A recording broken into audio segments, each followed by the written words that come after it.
been living in Singapore for about 10 years. I felt drawn to come to Southeast Asia to share the good news. I felt that God was calling me to be a lay missionary, and I joined the ICP community in the Philippines.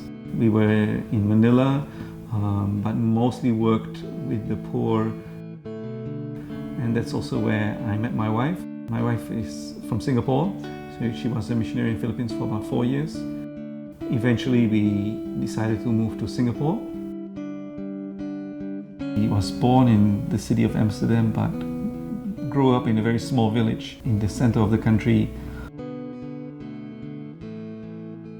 When I grew up in Holland, actually I struggled with learning languages because I had dyslexia. In secondary school we have to learn English and German and French.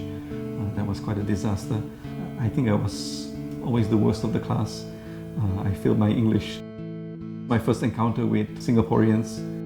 Singaporeans, they like to intermingle their English with a lot of Chinese words from different dialects or Malay words. People say, I feel very kanchong or paise. So I remember that I turned to one Singaporean on staff, say, you have any dictionary? I have no clue how to understand these people. Even though they are actually speaking English, but because of the Singlish, it was sometimes a bit challenging. So when I moved to Singapore in 2010, I tried to make it a point to, I don't think I can learn Chinese. I don't think I have the real capacity to really learn Chinese, but at least to learn to learn Singlish, to learn the phrases that people every day use. And I think that by using these Singlish phrases, people tend to connect more with you. It kind of breaks the ice.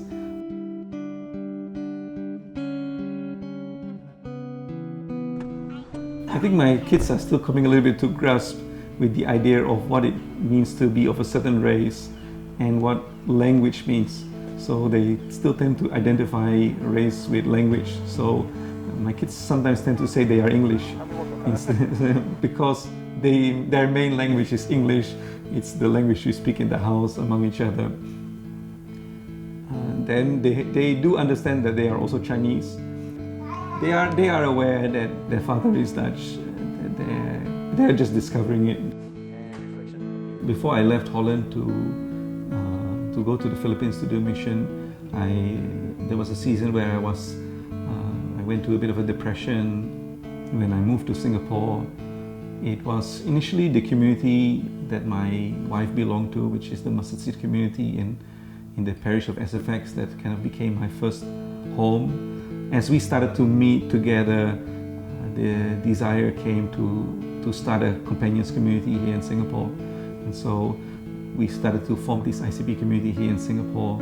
I can be vulnerable, I can grow, and also the ICB mission as a community has been that place for me to be vulnerable and accountable and have brothers and sisters to share with.